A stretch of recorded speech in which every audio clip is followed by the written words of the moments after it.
ঝিনাইদহে বীরশ্রেষ্ঠ হামিদুর রহমান চত্বরের ভাস্কর্য অপসারণ করেছে জেলা পরিষদ। এতে ক্ষোভ প্রকাশ করেছে তার পরিবার।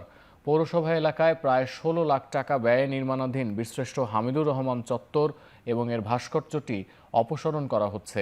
তবে এ বিষয়ে আগে থেকে কিছুই জানানো হয়নি বলে অভিযোগ করেছেন বীরশ্রেষ্ঠের পরিবার। আকস্মিক এই অপসারণের ঘটনায় গভীর ক্ষোভ ও দুঃখ প্রকাশ করেছেন তার স্বজনেরা।